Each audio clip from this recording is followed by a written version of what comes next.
آج کی یہ نشست کی ابتدا میں ایک انتہائی افسوسناک خبر سے کروں گا۔ آپ کے علم میں آ چکا ہے، ابھی ہم درسی میں تھے تو ہمارے علم میں بھی آیا کہ مولانا وحید الدین خان صاحب اس دنیا سے رخصت ہو گئے ہیں۔ مولانا کے بارے میں، مولانا کے اس انتقال کی افسوسناک خبر کے بارے میں، مولانا کی شخصیت، ان سے اپنے تعلق کے بارے میں چاہوں گا کہ آپ کچھ خیالات کا اظہار کریں۔ مجھے بھی بے حد صدمہ ہوا۔ مولانا ایک بڑی غیر معمولی شخصیت تھے۔ میری نسبت تو ان کے ساتھ یہ ہے کہ ہم ایک ہی استاد کے شاگرد ہیں، اس فرق کے ساتھ کہ انہوں نے استاد امام امین احسن اصلاحی سے ان کے ابتدائی دور میں تعلیم پائی، اور مجھے یہ شرف استاد امام کے آخری دور میں حاصل ہوا۔ مولانا وحید الدین کی آواز ایک بڑی منفرد آواز تھی، ایسی منفرد کہ شاید نہ اس سے پہلے سنی گئی اور نہیں کہا جا سکتا کہ اب پھر کبھی سنی جائے گی۔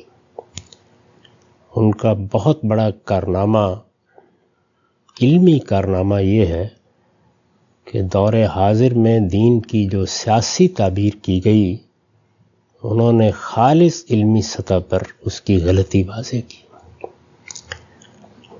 ان کی کتاب تعبیر کی غلطی کو پڑھ کر آپ یہ اندازہ کر سکتے ہیں کہ وہ کیسا اعلیٰ درجے کا محققانہ ذوق رکھتے تھے، اور اگر وہ اس طرح کے تحقیقی مباحثی کو اپنا کام بناتے تو کیسی غیر معمولی چیزیں ان کے قلم سے نکل سکتی تھیں۔ لیکن بتدریج انہوں نے تذکیر کو اور مسلمانوں کی عمومی اصلاح کو اپنا موضوع بنا لیا۔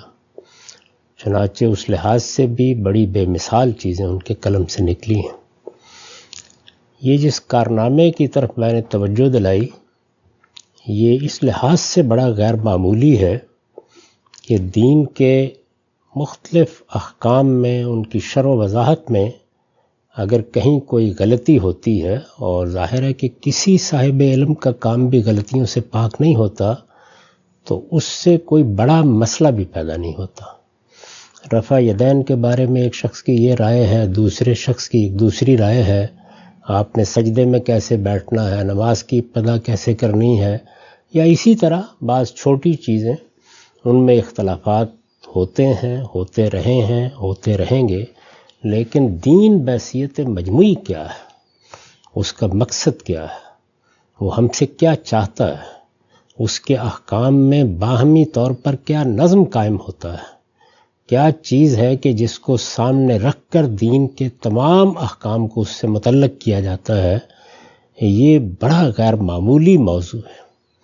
اور یہی وہ موضوع ہے کہ جس کو ہم دین کی تعبیر کے عنوان سے بیان کرتے ہیں۔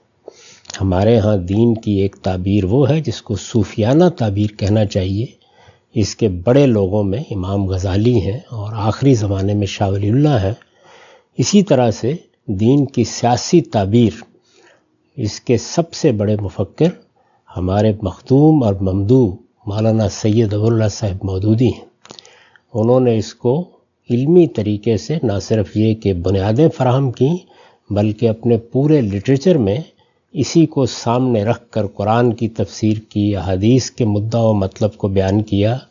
یہ تعبیر ہے جس کو سیاسی تعبیر کا عنوان بھی مولانا وحید الدین خانی نے دیا۔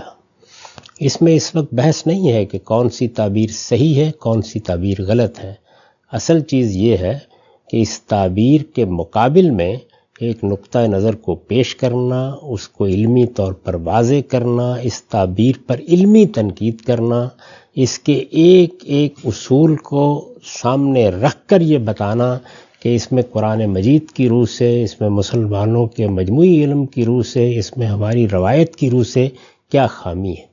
یہ اپنی ذات میں کسی چھوٹے مسئلے پر کلام کرنے کی نوعیت نہیں رکھتا۔ یہ ایک بڑا کام ہے جو ان کے قلم سے ہوا، اور اس وقت بھی میں بارہا لوگوں سے یہ کہتا ہوں کہ وہ اگر اعلیٰ درجے کے تنقیدی کام کو دیکھنا چاہیں، جس میں حلاوت بھی ہو، جس میں شائستگی بھی ہو، جس میں تہذیب کے اقدار کا لحاظ بھی رکھا گیا ہو، جس میں لکھنے والوں کی درد مندی بھی جھلک رہی ہو، تو ان کو مولانا وحید الدین خان کی کتاب تعبیر کی غلطی کو ایک علمی کتاب کی حیثیت سے پڑھنا چاہیے، اس سے قطع نظر کہ وہ اس سے اتفاق کریں یا اختلاف کریں۔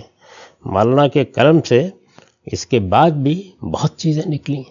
میرا خیال ہے کہ جتنی چیزیں ان کے قلم سے نکلیں، موجودہ زمانے میں کم لوگ ہوں گے کہ جنہوں نے اتنا لکھا ہوگا، اور ہر موضوع سے متعلق انہوں نے لکھا ہے۔ تاہم اصلی چیز یہی تھی کہ دین کی حقیقت واضح کی جائے، اللہ تعالیٰ کی سچی معرفت لوگوں میں پیدا کی جائے۔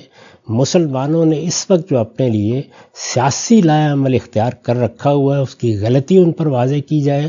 مسلمانوں کے لیے کرنے کا اصل کام کیا ہے، اس کو ان پر واضح کیا جائے۔ یہ ان کے موضوعات تھے۔ ان موضوعات میں بھی میں یا آپ یا کوئی صاحب علم ان سے اختلاف کر سکتا ہے، لیکن انہوں نے بڑی درد مندی کے ساتھ، بہت خوبصورتی کے ساتھ، وہ بہت اچھا لکھنے والے تھے، بلکہ وہ درست کہتے تھے کہ انہوں نے اردو زبان کو خاص طور پر مذہبیات میں ایک عصری اسلوب دیا ہے۔ تو وہ اپنی بات بیان کرتے تھے، اس کو واضح کرتے تھے، تمثیلوں میں واضح کرتے تھے، زندگی کے عمومی معاملات میں رکھ کر اس کو دکھاتے تھے، اور ساری زندگی یہی کام وہ کرتے رہے۔ ہر رسالہ کو انہوں نے اس موضوع پر ایک کلاسیک بنا دیا، ہمیشہ اس کو اسی حیثیت سے پیش کیا جاتا رہے گا۔ تو اس لیے میں نے یہ عرض کیا کہ وہ اپنے عہد کی ایک منفرد آواز تھے، ایسی آواز نہ پہلے سنی گئی اور نہ شاید اب سنی جائے گی۔ یہ حقیقت ہے کہ اپنی ذات ہی میں وہ ایک انجمن تھے۔ آپ نہیں بتا سکتے کہ کوئی جماعت ہے، کوئی فرقہ ہے یا کوئی گروہ ہے، اسی طرح سے کوئی بہت بڑا ادارہ ہے جو ان کی پشت پر تھا یا ان کے ساتھ کام کر رہا تھا۔ وہی صورتحال تھی کہ کانا امتن فی رجل، ایک آدمی میں گویا ایک پوری کی پوری امت تھی جس کو ہم دیکھتے تھے۔ وہ اپنی ذات میں ایک انجمن تھے، اور اس میں کوئی شک نہیں ہے کہ اپنے اخلاص اور اپنی درد مندی اور اپنے پروردگار کی سچی معرفت کے احساس کے ساتھ انہوں نے زندگی بسر کی ہے۔ ان کے ساتھ لوگ اتفاق بھی کریں گے، اختلاف بھی کریں گے۔ میں نے خود ایک موقع پر ان کے بارے میں یہ لکھا تھا کہ وہ روایتی فکر اور مدرسہ فراہی کے مابین ایک برزخ کی حیثیت رکھتے ہیں، اور انہوں نے ماضی کے علم پر جو تبصرے کیے ہیں یا بعض چیزوں کی طرف اشارے کیے ہیں، ان میں بڑی معنی خیزی ہے۔ خاص طور پر ان کی ڈائریوں کو اگر آپ پڑھیں تو اس میں بہت سے علمی مباحث کے بارے میں بڑی نادر تنقیحات سامنے آتی ہیں۔ لوگوں کو اس حیثیت سے ان کا مطالعہ کرنا چاہیے، ان کو دیکھنا چاہیے، ان کے احوال کو دیکھنا چاہیے۔ ایک بے مثال شخصیت جو اپنی سیرت، اپنے کردار، اپنی دردمندی اور اپنے اخلاص کے لحاظ سے ہم سب سے لیے نمونہ تھی، وہ آج دنیا سے رخصت ہو گئی۔ مسلمان بڑی بدقسمت قوم ہے کہ یہ اپنی عظمتوں کے معاملے میں بھی اختلاف اور اتفاق کی بنیاد پر رائے قائم کرتی ہے۔ یہ حقیقت ہے کہ بعض بہت بڑے لوگ ہیں جن سے ہم اختلاف کرتے ہیں، اور بعض اوقات بڑا اصولی اختلاف کرتے ہیں، جیسے امام غزالی ہیں، شاہ ولی اللہ ہیں، لیکن کیا ان کی عظمت کا انکار کر دیا جائے گا؟ اپنے ماضی کی شخصیات ہوں یا حال کی شخصیات، سب کی علمی، فکری یا سیرت و کردار کی عظمت کا اعتراف کرتے ہوئے ادب کے ساتھ اور شائستگی کے ساتھ ان سے اختلاف کی روایت ڈالنی چاہیے۔ مولانا کی تحریروں میں جو کچھ بیان کیا گیا ہے اس پر نقد بھی ہوگا، اس سے اختلاف بھی ہوگا، لیکن اس اعتراف کے ساتھ کہ آج ہمارے دور کی ایک بڑی عظمت رخصت ہو گئی۔ ہم سب بہت ہی درد دل کے ساتھ، اور آپ نے اپنے احساسات اور جذبات کا اظہار کیا، اگرچہ یہ وقت کافی نہیں ہے مولانا کے خدمات اور مولانا کے جو علمی کارنامے اور مولانا کی جو اتنی بڑی زندگی، ایک پورا عہد گزرا ہے، لیکن میں چاہوں گا کہ کچھ مختصر سی روشنی اس پہ بھی ڈالیے گا کہ ہم یہ دیکھتے ہیں موجودہ دور میں پچھلے 150 سال میں مسلمان زوال کی طرف گامزن ہوئے، تو ان کے اندر ایک رد عمل، ایک ریئیکشن کی سوچ بھی پیدا ہوئی، غیر مسلموں کے ساتھ نفرت، مسلمان جو غیر مسلم ریاستوں میں جا رہے ہیں علماء کو اس کو روکنا، ان تمام چیزوں کو مسلم شہری کی اپنی ریاست سے کیا تعلقات ہوں گے۔ مولانا نے بڑی وضاحت کے ساتھ اس پر لکھا بھی اور لوگوں کو توجہ بھی دلائی۔ مجھے بتائیے گا کہ وہ متاع درد و سوز، وہ لوگوں کو اللہ کی طرف بلانے کی خواہش، مولانا غیر مسلموں کو جو دین کی دعوت دینا چاہتے تھے ان کے لیے انہوں نے بہت لکھا، ان کو مذہب کی طرف قریب لانے کی کوشش کی، اس کو آپ کیسے دیکھتے ہیں؟ اور پھر مسلمانوں کو جو اپنے دین پر عمل پیرا ہیں اس میں روح پیدا کرنا، اصل حقیقت، دین کی اصل اورینٹیشن آخرت کی طرف متوجہ کرنا، اس پر جو انہوں نے کام کیا اس کو کیسے دیکھتے ہیں؟ میں تو ان کے پورے کام میں سے دو ہی چیزوں کو ان کا سب سے بڑا کارنامہ سمجھتا ہوں۔ ایک، دین کی اصل حقیقت کی طرف توجہ دلانا، یعنی دین ایک نظم ہے، دین دنیا کے اندر غلبہ پیدا کرنے کے لیے آیا ہے، دین ایک نظام ہے۔ یہ بحثیں بہت ہو رہی تھیں اور ہر ممبر سے ہوتی ہیں، اس کے لیے بہت کچھ لکھا گیا۔ انہوں نے یہ بتایا کہ دین پروردگار کی سچی معرفت، اس سے سچی محبت اور اس کے امتثال امر کا نام ہے۔ یہ جو حقیقت ہے یہ انہوں نے ہر شخص پر واضح کرنے کی صحیح کی، اپنی پوری زندگی اس کی نظر کر دی۔ اسی طرح یہ بات بتانے کے لیے ان کا قلم، اب میں یہ کہہ سکتا ہوں کہ وہ ایک گوہر بار قلم تھا کہ لوگ دین کی اصل کو دریافت کریں، اصلی مقصود کو پانے کی جدوجہد کریں، ان کے اندر یہ اس حقیقت کو سمجھنے کا داعیہ پیدا ہو کہ آخرت ان کا مقصود ہے، انہیں ایک دن اپنے پروردگار کے سامنے اٹھنا ہے۔ یہ حقیقت ہے کہ ان کے لٹریچر کو اگر آپ دیکھیں تو اس میں صفحے کے صفحے انہوں نے لکھے ہیں جس کو کہا جا سکتا ہے کہ وہ اللہ کی یاد کی طرف توجہ دلانے کے لیے ہے یا آخرت کی منادی کے لیے ہے۔ تو ان کے کارناموں میں جو سب سے بڑا کارنامہ ہے وہ یہ ہے۔ دوسرا بڑا کارنامہ یہ ہے کہ انہوں نے مسلمانوں کو ان کے سیاسی، سماجی، تہذیبی رویوں کے بارے میں صحیح راہ دکھائی۔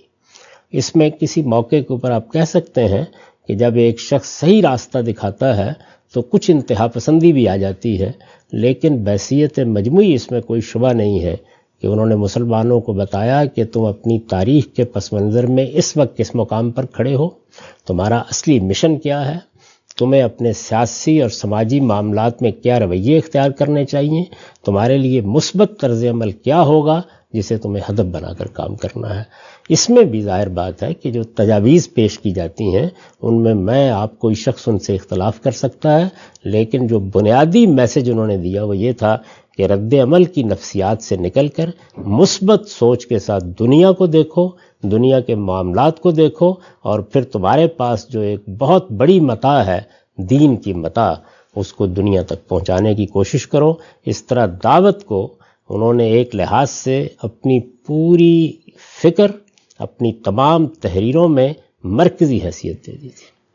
ہم صاحب ہمارا یہاں پہ وقت ختم ہوتا ہے۔ مولانا وحید الدین خان صاحب آج رخصت ہوئے، ایک عظیم دائی، مفکر، عالم با عمل، رجل شہیر، ایک بندہ نابغہ۔ ان کی خدمات ہمیشہ یاد رکھی جائیں گی۔ ہم سب ان کی مغفرت کے لیے دعا کرتے ہیں۔ آپ نے جو الفاظ کہے اللہ تعالیٰ لوگوں کے دل میں بھی اس کا اثر پیدا کرے اور مولانا کے لٹریچر سے استفادہ حاصل کرنے کی توفیق ہو۔ ہمارا